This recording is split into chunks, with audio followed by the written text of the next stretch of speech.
Judge Napolitano finds Jasmine Crockett. She makes him regret it instantly. The courtroom was tense enough to cut with a knife. Every eye was fixed on Jasmine Crockett, standing alone at the defense table. Her head was held high, but her voice, calm, measured, carried the weight of someone who had been underestimated far too many times. Judge Andrew Napolitano peered over his glasses, his tone sharp. "Ms. Crockett, you are in contempt of court for failing to produce the requested documents on time. I am fining you $5,000. Gasps rippled through the room. Jasmine's friends in the gallery exchanged anxious looks. She was a young public defender, not some high-paid corporate attorney.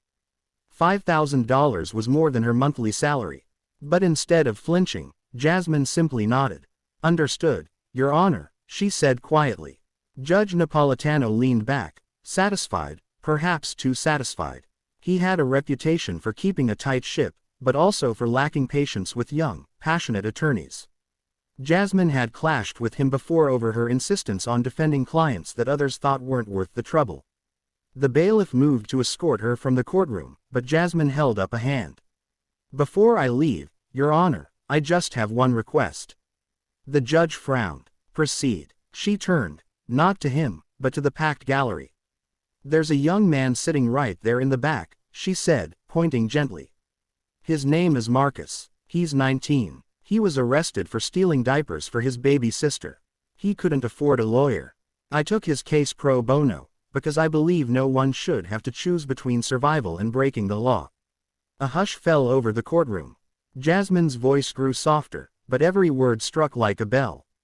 "I missed your deadline because I spent the last 3 nights, not sleeping, but gathering statements from neighbors, teachers, and even his employer, proving he's been working 2 jobs and still can't make ends meet.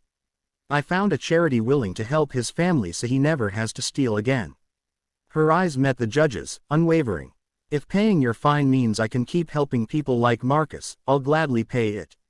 But I'll also match it, dollar for dollar, to that charity, because I won't let a system built on punishment make me forget about compassion." For a long moment, Judge Napolitano said nothing. His gavel sat unused, his mouth tight as if chewing over her words. Then, something shifted in his expression, just a flicker, but enough for everyone to notice.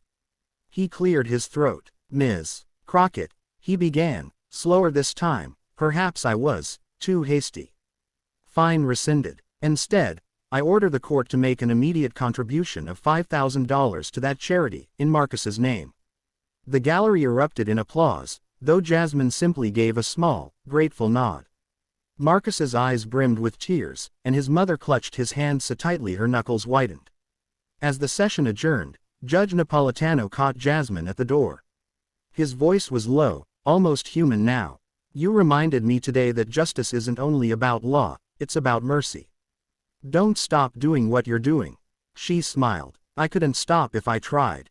And as she stepped into the sunlight outside, the fine she never paid became the most valuable thing she never lost. Proof that even the hardest hearts can be moved when kindness speaks louder than pride. The crowd outside the courthouse was buzzing. Some were reporters who had caught wind of the tense exchange inside. Others were just ordinary citizens who'd stayed to see what would happen to the young lawyer who had stood her ground. Jasmine didn't rush to leave. Instead, she walked slowly down the courthouse steps, Marcus and his mother trailing behind her. The August sun was warm, but the relief in the air felt warmer still. Marcus spoke first, his voice a mixture of disbelief and gratitude. "Ms. Crockett, I don't even know what to say. You stood up for me like I was family." She placed a hand on his shoulder. "You are family now, Marcus. We're all part of the same community, whether the world recognizes it or not. And you have a chance to make this right, not just for yourself, but for your sister, too." His mother's eyes shone. "I prayed someone like you would show up in our lives," she said, voice trembling. "And today, God answered." Jasmine smiled, but in her mind, the moment carried a heavier truth. She had seen too many cases like Marcus's, people trapped in cycles of poverty, punished more harshly for survival than the wealthy were for greed. As they spoke, a middle-aged man in a well-worn suit approached. His voice was gruff but kind. "Ms. Crockett, I'm from the local shelter. I heard what you said in there. If you're willing, I'd like to work with you. We can help more families like Marcus's, together. Her eyes lit up. Absolutely. That's the point. This can't just be about one case, one courtroom. We have to keep building something bigger. Before they parted ways, Jasmine pulled Marcus aside. You're not just walking out free today, you're walking into a second chance. Don't waste it. Finish school. Be the man your sister looks up to. I will, he said firmly. And she believed him. Back in his chambers, Judge Napolitano sat at his desk, staring at a file he hadn't opened yet. He wasn't a man who liked to be challenged, but something about Jasmine's conviction gnawed at him. He thought back to his own early days as a lawyer, back when he, too, had believed the law could be a shield for the vulnerable, before years of procedure and cynicism had dulled that fire. He reached for the phone and called the clerk. I want the court's charitable contribution processed today. And, send Ms. Crockett a personal note. Tell her she made me think. The clerk hesitated. She'd never heard him say something like that before, but she obeyed. That evening, Jasmine sat in her small apartment, sipping tea while the city lights flickered outside. She had no illusions. There would be more battles, more judges who didn't see things her way, more fines, more long nights of work without sleep.